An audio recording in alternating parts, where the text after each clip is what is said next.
Natural hair colour కోసం చూస్తున్నారా? అయితే Anoos henna and black expert వాడండి.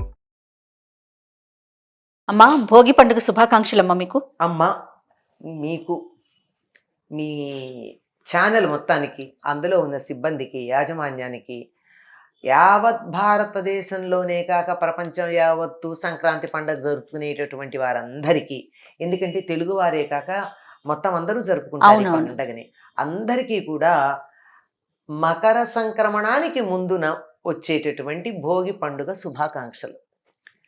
అమ్మా, ఈ రోజు యొక్క విధి విధానాలు ఒక్కసారి మీ మాటల్లో చెప్పేస్తే. అమ్మాయి, ఈ పేరేమిటమ్మా దీనికి? భోగి. భోగి అన్న పేరు ఎందుకు వచ్చిందో తెలిస్తే ఇవాళ ఏం చేయాలో తెలుస్తుంది. తప్పకుండా అమ్మా. రేపటి రోజున సంక్రాంతి అంటే మకర రాశిలోకి సూర్యుడు సంక్రమణం చెందేటటువంటి రోజు. సంక్రమణం అంటే వెళ్ళడం, పొందడం, చేరడం అనే అర్థాలు ఉన్నాయి. అంటే మకర రాశిలో చేరతాడు అంటే ఈనాడు ధనుర్మాసం చిట్ట రోజు.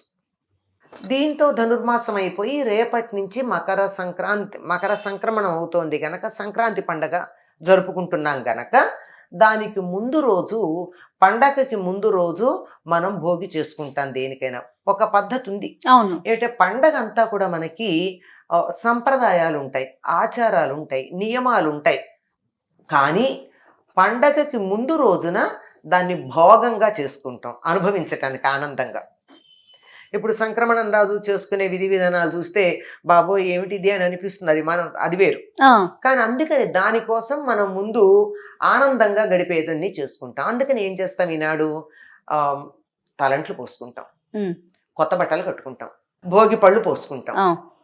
ఇంకా కొన్ని ప్రాంతాల వాళ్ళు పతంగులంటే గాలిపటాలు ఎగరేస్తారు, పేరెంటాలు చేసుకుంటారు, బొమ్మల కొలువులు పెట్టుకుంటారు. ఇవి వీటికన్నా ఈ తలంట్లు అనేవి పోసుకోవడం, తలంటికి ఏమంత ప్రత్యేకత అంటే, ఈ తలంటి పోసుకోవడం ఎప్పుడు పోసుకోవాలి? తెల్లవారుజామున పోయాలి, సూర్యోదయానికన్నా ముందు. మరి గడగడలాడించే చలి ఉంటుంది, అందుకని ఏం చేస్తారు, భోగి మంటలు వేస్తారు. ఈ భోగి మంటలు వేయడం అనేది, దీనికి సంబంధించి అధ్యయనం చేసిన వాళ్ళు చెప్పే మాట ఏమిటంటే, ఉత్తర దేశంలో హోమం చేస్తారట ఈనాడు. అందుకని ఆ హోమానికి సంబంధించినటువంటి ఒక అవశేషంగా దీని గురించి చెప్తారు. అది అక్కడ ఉంది, ఇక్కడ ఊరికే మంటల దగ్గరే ఆగిపోయిందని. కానీ ఈ భోగి మంటలు భోగినాడే కాదు, ముందరి నుంచి మొదలవుతాయి మనకి. చలికాలం పొలాల్లో కాపలా పడుకుంటారు కదమ్మా, వరి పొలాల్లో మరి పంటలు కోసి కుప్పలేసి ఉంటాయి. అక్కడ ఏ రకమైనటువంటి ఇబ్బందులు కలగకుండా ఉండడానికి కాపలా పడుకుంటారు వడ్ల దగ్గర. ఆ కాపలా పడుకునేవాడు చలి తట్టుకోవడానికి మంటలు వేసుకుంటారు. ఈ భోగి మంటలు వేసుకోవడంలో ఇంకో విశేషం కూడా ఉంది. ఈ భోగి మంటల్లో ఏమిటంటే, సంక్రాంతి పెద్ద పండగ కనుక ఈ నెలంతా దీన్ని ఇళ్ళన్నీ శుభ్రాలు చేసుకుంటూ ఉండంటే వ్యవసాయ పనులు అయిపోతాయి, వర్షాలు తగ్గిపోతాయి, చలి తగ్గుతోంది, ఇంకా చలి తగ్గే మొదలైంది. అందుకని ఏమిటి, ఇళ్ళు అవి బూజులు దులుపుకొని సున్నాలు వేసుకుని, పూర్వకాలం అలాగే ఉండేవి కదా, ఇవన్నీ చేసుకుంటూ పనికిరాని చెత్త చెదారం అంతా బయట పెట్టేస్తూ ఉంటారు. వీటన్నింటినీ భోగి మంటల్లో పారేస్తారు. ఈ భోగి మంటలు వేసుకున్న తరువాత చక్కగా ఒంటికి నువ్వుల నూనె రాచుకుని తలకి కూడా స్నానం చేస్తారు. ఎందుకంటే నువ్వుల నూనె రాచుకోవడం ఎందుకు అంటే, ఇప్పటిదాకా హేమంత ఋతువు, చలికాలం. ఈ చలికాలంలో ఒళ్ళు పగులుతుంది. అవును, బయట చల్లదనం, లోపల వేడిదనం, ఆ రెండు ఉష్ణోగ్రతల భేదం వల్ల ఒళ్ళంతా పగులుతుంది. అలా పగిలింది మళ్ళీ ఒక్కసారిగా రేపు సూర్యుడి యొక్క కిరణాల దిశ మారిపోతుంది. సంక్రాంతికి జరిగేది ఏమిటంటే, సూర్యకిరణాలు ఇలా పడేవి ఇలా మారిపోతాయి. ఇలా మారిపోయేటప్పటికల్లా ఈ శరీరం, చర్మం అది తట్టుకుంటుందో తట్టుకోదో, దానికి అనుగుణంగా దీన్ని మార్చుకోవడం కోసం అని సిద్ధం చేయడానికి ఈ నువ్వుల నూనె అయితేనే చర్మంలో నుంచి కండరాలకెళ్ళి, కండరాల్లో నుంచి ఎముకలకెళ్ళి, ఎముకలకు ఉండే సన్నని రంధ్రాల ద్వారా మూలగ దాకా వెళ్ళగలదు. అందుకని నువ్వుల నూనె ఒంటికి బాగా రాచుకుని స్నానం చేసే వాళ్ళకి జాయింట్ పెయిన్స్ రావు, కీళ్ళ నొప్పులు రావు. నువ్వుల నూనె, పొట్టున్న నువ్వుల నూనెకి మాత్రమే అక్కడ దాకా వెళ్ళగలిగిన శక్తి ఉంటుంది. కనుక ఆ విధంగా ఒంటికంతా రాచుకుని ఒక్కసారిగా వాతావరణంలో వచ్చే మార్పుకి సంసిద్ధం కావడానికి బాగా అభ్యంగన స్నానం చేస్తారు. ఇది ఈ తలంట్లకి ప్రత్యేకత. మనకి 2 సార్లే తలంట్లకి పెద్ద ప్రత్యేకత. ఒకటి దీపావళి పండక్కి, ఒకటి ఒకటి సంక్రాంతి. సంక్రాంతికి. తప్పనిసరిగా అన్ని పండగలకి తలంటి పోసుకుంటారు, అది వేరే మాట. ఈ రెండింటికి ప్రత్యేకంగా ఇంత ఉండడానికి వాతావరణానికి అనుగుణంగా మనని మనం సంసిద్ధం చేసుకోవడం అదే కారణం. ఇది అయిన తర్వాత ఇంకంతా ఈనాడు పిండి వంటలు చేసుకుంటారు. ఈ పిండి వంటలు కూడా ప్రత్యేకంగా ఏముంటాయి, కొత్త బియ్యం ఇంటికి వస్తాయి. అవును. ఆ తర్వాత కొత్త బెల్లం ఇంటికి వస్తుంది. చెరుకు బాగా పండేది ఇదే ఋతువు కదా, కొత్త బెల్లం వస్తుంది. నువ్వులు దీపావళి సమయానికే నువ్వులు రావడం మొదలు పెడతాయి కదా. కనుక ఈ నువ్వుల నూనె, ఈ కొత్త బెల్లం, ఈ కొత్త బియ్యం, ఇవి కలిపి చేసే పిండి వంటలు. ఈ పిండి వంటలు ఇప్పుడు చేసుకున్నారంటే 6 నెలల వరకు పనికొస్తాయి.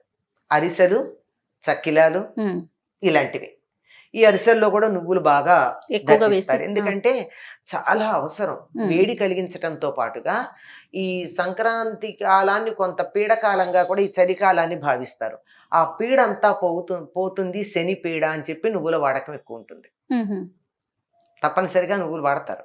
ఇంకా మీరు మహారాష్ట్ర గనక వెళ్ళినట్టయితే అక్కడ టిల్ గుడ్ అని కలిపి వాళ్ళు ఇస్తారు. పంచదారే వేస్తారు కానీ బెల్లమును నువ్వులు కలిపినటువంటి చిన్న చిన్న ఉండలు లాంటివి తయారు చేస్తారు. అవే పంచుతారు. తెల్ల తెల్ల ఉండలు ఉంటాయి, అక్కడక్కడ రంగులు కూడా ఉంటాయి. అందులో ఉండేది నువ్వుల పప్పే.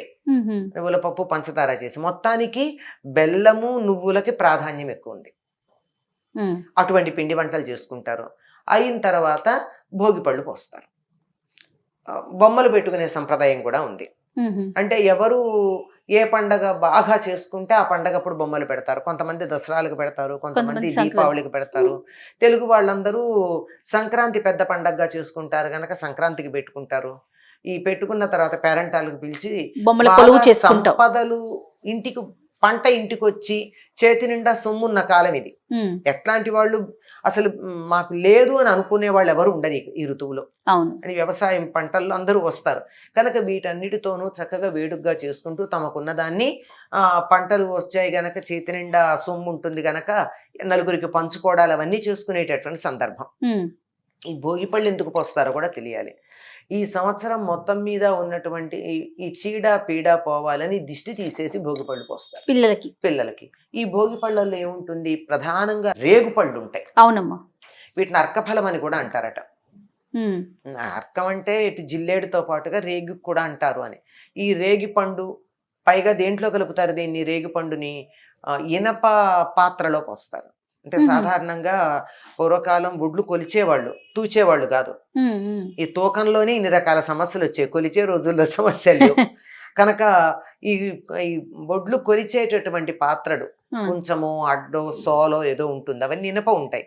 వాటిల్లో ఈ రేగి పండు, తర్వాత రాగి డబ్బులు, ఇనపవి కాదు, నికెల్ కాదు, రాగి మాత్రమే. రాగి డబ్బులు ఇనప దాంట్లో వేసి ఇంకా దానికి తోడుగా ఉండడానికి ఏదో పూలు, కాయలు, శనగలు ఇట్లాంటివి కలుపుతారు. కానీ ప్రధానంగా ఉండాల్సింది రేగిపండు, రాగి డబ్బు. వీటిని కలిపి దాంట్లో పోసి ఇలా చుట్టూ దిష్టి తీసి పిల్లల్ని నెత్తిన పోస్తారు. ఎందుకంటే ఈ రేగిపండు, రాగికాయను, ఇనుము ఈ 3 కలిస్తే వచ్చేటటువంటి శక్తి వల్ల దృష్టి దోషాలు లాంటివన్నీ ఇలా తిప్పేటప్పటికి పోతాయి. తప్పకుండా అందుకే కింద పడిన డబ్బులు పిల్లల్ని తీసుకోమన్నారు, దిష్టి తీసిపోసినవి కనుక. అవునవును. అందుకని పిల్లలకి 1 సంవత్సరం పాటు దృష్టి దోషం లేకుండా ఉండడానికి, ఇంతకు 1 సంవత్సరంగా జరిగింది ఏదన్నా ఉంటే పోవడానికి ఈ రకంగా దిష్టి తీసేటటువంటి పని ఉంది. ఇలా చాలా చక్కగా రేపు చేసుకోబోయేటటువంటి పండగలో ఉన్న సంప్రదాయ పద్ధతులకి ప్రాతిపదిక.